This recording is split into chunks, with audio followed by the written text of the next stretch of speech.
Good morning बच्चों, कैसे हो आप। आई होप आप अच्छे होंगे। आज की इस वीडियो के अंदर हम सोशल स्टडी का सेकंड पार्ट लेकर आए हैं। चलिए सेकंड पार्ट के बारे में जानते हैं। सेकंड पार्ट जो है वह आपके फर्स्ट चैप्टर से रिलेटेड है। आगे का लेसन पढ़ने से पहले मैंने आपको पिछली वीडियो में बताया था कि जब आप एक साफ आकाश में देखते हैं तो आपको बड़ी संख्या के अंदर छोटे छोटे या बड़े बड़े तारे नज़र आते हैं, जिन्हें हम खगोलीय पिंड या आकाशीय पिंड बोलते हैं। और उनके अलावा भी कुछ ऐसी पिंड होते हैं जो हमें दिखाई नहीं देते हैं। और इसके साथ साथ मैंने ये भी बताया था कि चंद्रमा जो होता है वह रात के दौरान हमें नज़र आता है और सूर्य जो होता है वह हमें दिन के दौरान नज़र आता है। और इसके अलावा मैंने ये भी बताया था कि ये जितने भी पिंड थे आकाश के अंदर, इन सभी को खगोलीय पिंड भी कहा जाता है। ये सारी बातें हमने पिछली वीडियो में जानी थी। आज की इस वीडियो में हम स्टार्स के बारे में पढ़ेंगे। स्टार्स का मतलब होता है तारे। तो चलिए तारों के बारे में जानते हैं। As we know that star are big heavenly bodies in the sky. जैसा कि आप जानते ही हैं कि आकाश में तारे बड़े स्वर्गीय पिंड होते हैं। Star are made of hot burning gas. तारे जो होते हैं वह गरम जलने वाली गैसों से मिलकर बने होते हैं। They produce their own heat and light.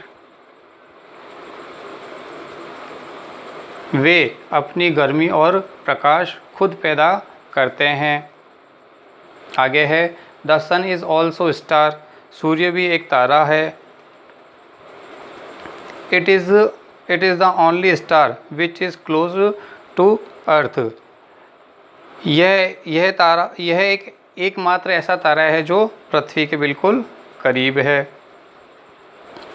There are millions of star in the sky. आकाश में लाखों तारे हैं।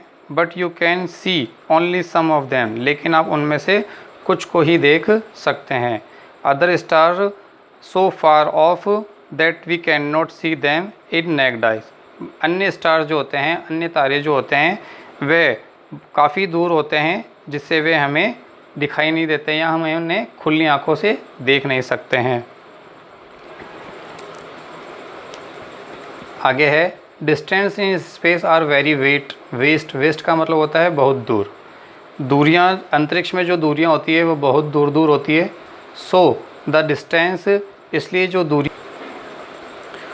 The distance of star are measured in light year. इसलिए प्रकाश वर्ष तारों की दूरी मापी जाती है। A light years is the distance travelled by light in 1 year. एक प्रकाश वर्ष एक साल में प्रकाश द्वारा तय की गई दूरी होती है। A large crystal of stars, planets, gas and dust held together by gravity is called galaxy. Gravity का मतलब होता है गुरुत्वाकर्षण। मतलब एक प्रकार का बल होता है जो स्वयं अपने आप के अंदर किसी चीज़ को खींचता रहता है।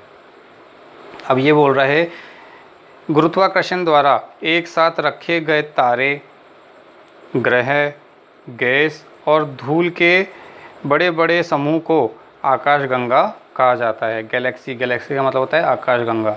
आगे है universe contain many galaxy of different shapes and sizes. ब्रह्मांड में विभिन्न आकृति और आकार की आकाशगंगाएं हैं। Our earth belonging to the galaxy called the Milky Way. हमारी पृथ्वी आकाशगंगा से है जिसका नाम मिल्की वे है। मिल्की वे को हिंदी में बोलते हैं आकाशगंगा। ड्यूरिंग नाइट, रात के दौरान, the Milky way look like a bright lazy band of light. रात के दौरान मिल्की वे जो होता है वे प्रकाश के एक उज्ज्वल आलसी बैंड की तरह दिखाई देता है। This band is actually million of star. यह बैंड जो होते हैं ये वास्तव में लाखों तारे होते हैं। Our solar system is a part of this galaxy. हमारा सौर मंडल जो है वे इस आकाशगंगा का एक हिस्सा है। You notice group of star in the sky make up creating pattern which are called constellations. आपने आकाश में तारों के समूह को देखा होगा जो कुछ आकार बनाते हैं जिसे क्रिस्टलेशंस कहते हैं। जैसे सप्तऋषि, ग्रुप ऑफ 7 स्टार, सात तारों का समूह जिसे सप्तऋषि कहा जाता है। उर्सा मेजर, ग्रेट बियर मतलब महान भालू। उर्सा मेजर मिलकर ये उर्सा मेजर की पिक्चर दे रखी है यहाँ पे, ये वाली, ये एक तरह का महान भालू के रूप में इसे दर्शाया गया है। उर्सा माइनर, लिटिल बियर मतलब छोटा भालू। इसी तरह अदर भी पैटर्न है जिनका नाम है ओरियन, डेक्रो एंड साइनेंस आदि। ये सारी जो आकृतियाँ होती है ये सब आपको आकाशगंगा या ऊपर अंतरिक्ष में नज़र आएगी। डिड यू नो के अंदर देखना, ये बोल रहा है कि आप जानते हैं वाई डू स्टार ट्विंकल्स, तारे क्यों टिमटिमाते हैं। The reason of this is their very long distance from the अर्थ।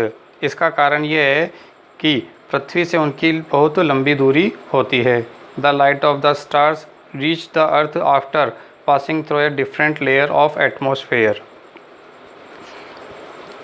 वायुमंडल की विभिन्न परतों से गुजरने के बाद तारों का प्रकाश पृथ्वी पर पहुंचता है। When the light come to us after bending in different portion through the atmosphere, जब वायुमंडल के माध्यम से विभिन्न भागों में झुकने के बाद प्रकाश हमारे पास आता है, the twinkle of star is observe, तो तारों का टिमटिमाना माना जाता है। Okay, thank you.